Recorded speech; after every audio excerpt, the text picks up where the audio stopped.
अजिंक्य Maharashtra news channel पुण्याच्या खुल्या व्यासपीठमध्ये स्वागत आहे. भाऊ, आपलं नाव सांगा. नमस्ते, माझं नाव युवराज अरविंद कुचेकर. पुणे महानगरपालिकेतील प्रभाग क्रमांक 17 मधील रामटेकडी या ठिकाणी आपण आलेलो आहोत. तर कुचेकर भाऊ ह्यापूर्वी सुद्धा नगरसेवकाच्या निवडणुकीमध्ये उभे होते, तर त्या संदर्भात त्यांनी म्हणत होते. नमस्ते, जय श्रीराम, जय शिवराय, जय लवजी, जय भीम.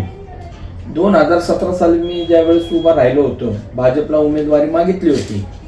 त्यावेळेस RPIला वाढ गेल्यामुळं थोडीशी ती उमेदवारीला आम्हाला भेटली नाही, पण मी त्यावेळेस अपक्ष लढवली. मला अपक्ष मधनं त्यावेळेस 887 मतदान मिळालं.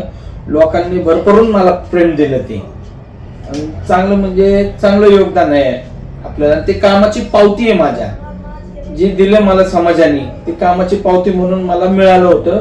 तर ह्या वेळेस मी भाजपच्या उमेदवारीत तिकीट मागितलेलं आहे. इच्छुक उमेदवार मधून बी आहे. जवळ मी 21 वर्ष झालं निष्ठावंत हिंदूवादी कार्यकर्ता म्हणून भाजपमध्ये आहे.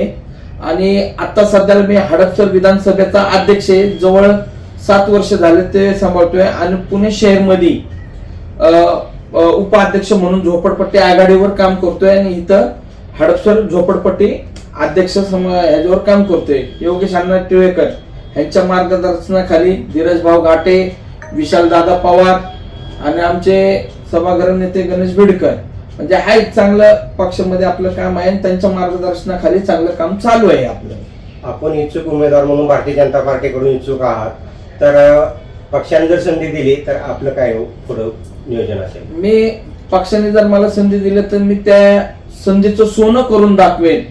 आणि माझ्या बरोबर जी 4 उमेदवार असतील तर 4 उमेदवारांना निवडून आणण्याचं काम मी करेन. का की मला माहिती आहे की आपलं काम काय आहे. आणि आपण काम इलेक्शन पुरतं काम करत नाही. समाजसेवक ही इलेक्शन झाली तरी काम करणार आणि इलेक्शन असलं तरी काम करणार. सदैव मी जनतेतच राहणार आणि जनतेतच दिसून येणार.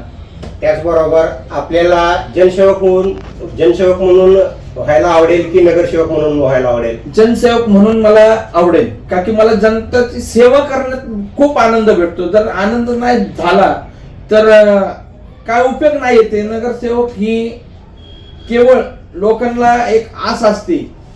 समाजसेवा तर करत नसतात, पण नगरसेवक व्हायचं असतं की झोपेतनं उठलं की मला नगरसेवक व्हायचंय. पहिले तुम्ही समाजसेवा करा, जनतेची समस्या सोडवा, कुठं काय अडचणी ते बघा. त्याच्यानंतर तुम्ही जनतेला सांगायची गरज बी नाही पडत किंवा त्या नगरसेवकाला बी सांगायची गरज नाही पडत.